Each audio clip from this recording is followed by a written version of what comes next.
Good morning. My name is Bruce Angstadt.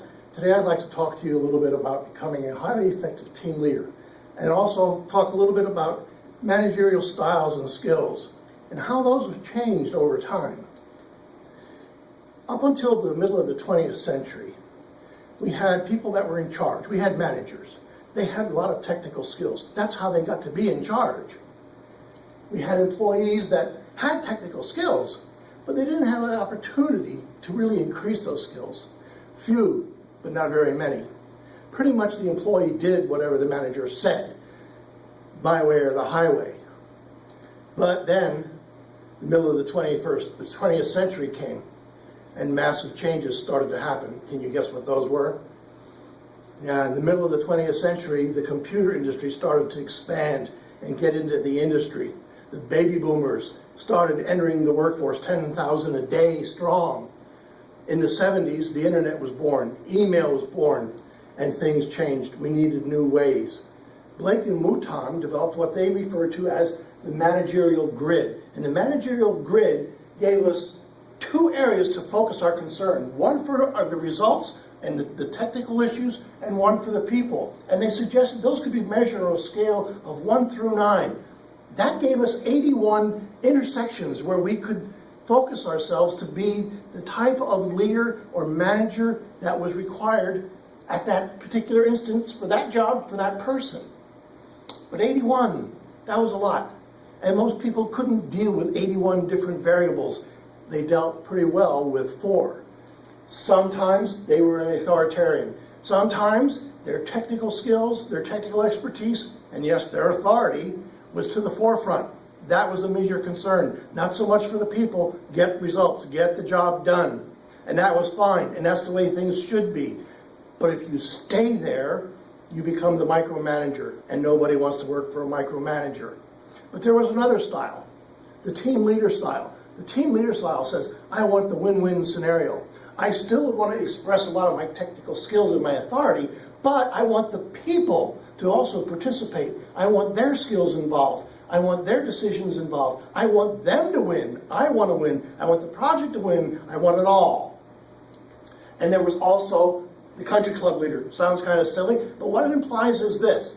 If the people are doing the right job, I don't need to impose my authority or my technical skills and prowess. I can allow them to do their job. I can go to the country club and let them run the show, and that's fine. So I got a high concern for them. I don't have to worry about the skills. They've got the skills. And then the fourth quarter was the impoverished leader. The impoverished leader didn't care so much about getting results, and they didn't care so much about the people either. They were in this corner. Things weren't going well for them for whatever the reason might be.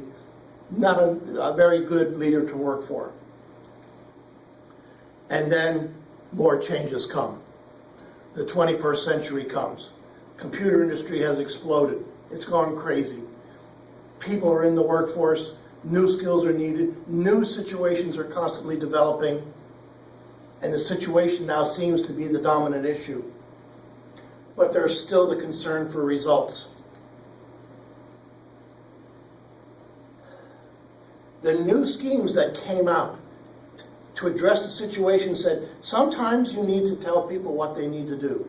Sometimes you want them involved and you want to be selling them, and by selling we mean convince them that your view, your mission, your way of doing things is the right approach. So you want them to be involved at that point. Get them to buy into what's going on. Sometimes you want them to participate. You want them to take a little bit of the leadership role on for themselves. You want them involved in decision making. And sometimes you want to delegate. If they've got the skills, why not delegate, let them have the ball and run with it. But that all developed this new gray area. The corners are fine, but what about this big, massive situation that doesn't line up with those particular issues? More is needed. The Phase 4 approach said sometimes you need to be in a structured type of environment, a structured kind of leader. Follow a process, develop a procedure, put that into play, have people follow that, adhere to that. And sometimes you need to be a politician or a networker. You need to get other people, maybe outside your team, involved, or other principals need to come in, need to be involved. You know who to go to get the answers. You don't have to have them all yourself.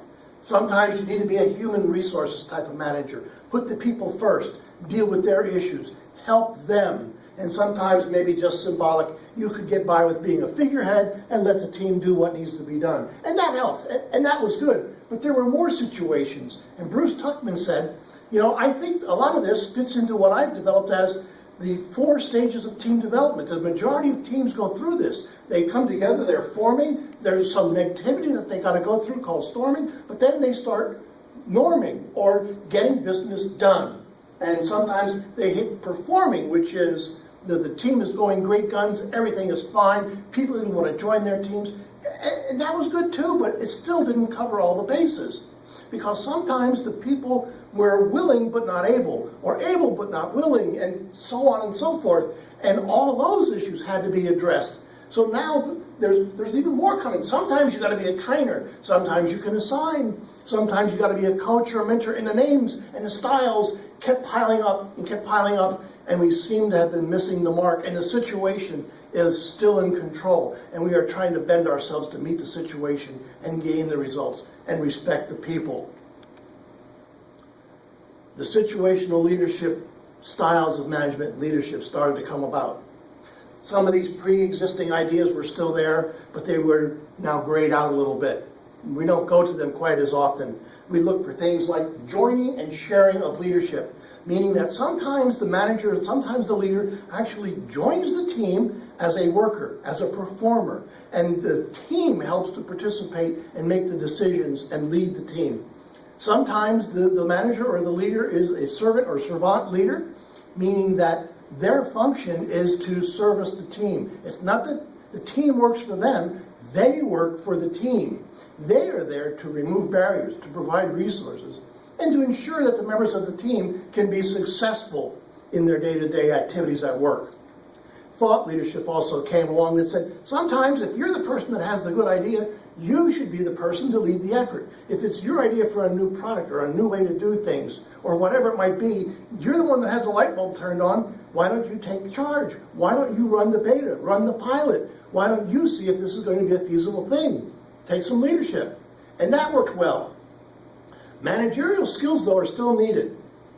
But now there's this big plate that's out there that needs to have a new core, because the old ways are just not serving us anymore. We need new things. We need to lead people and manage things.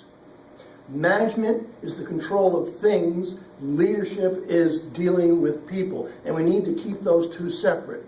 If we try to manage people, we're going to have problems every time.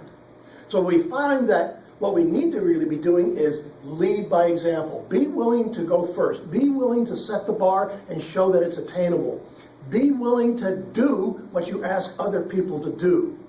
And then build trust and respect. And that's huge, that's difficult, but it's one of the keys. Build trust, build respect, be the one that's willing to go first to trust others, to respect others, because knowingly that they're not going to respect or trust you until you show that you can trust and respect them. And to do that, you need to actually sometimes be a monitor, sometimes be the guide, sometimes be the assistant. Sometimes you need to make it personal, and that's okay. We deal with people. Being social is fine. We need to do that. We're not dealing with things, we're dealing with people. And dealing with people means we need to establish open and honest two-way communication and have that be the foundation that we build everything else on. But that brings about more questions, maybe even a new philosophy. What if management came and said, we need to establish a new team and we need to have a new manager in this team, and we want you to decide who you want to be the manager of this team. We want you to think about that and then vote on that and tell us what you've decided. If that were true, if that were to happen, would you vote for the person who is currently your manager? Would you support them? Would you throw your hat in the ring for them? Would you say, yes, I want that person to be the manager? And actually, that's a trick question. It's a rhetorical question. The real question is, well, who would vote for you? Who would want you to step up? Who would want you to advance? Who would want you to be the manager of this new team? How do you get their votes? Because there are still these issues out there, but there are common denominators. There's tasks that need to be performed. Those involve technical issues. Well, who does those tasks? Who has those technical skills? People. And people need leadership. Leaders lead people. And management is still there. Things need to be managed. Well, who produces those things? Who controls those things? Who deals with those things?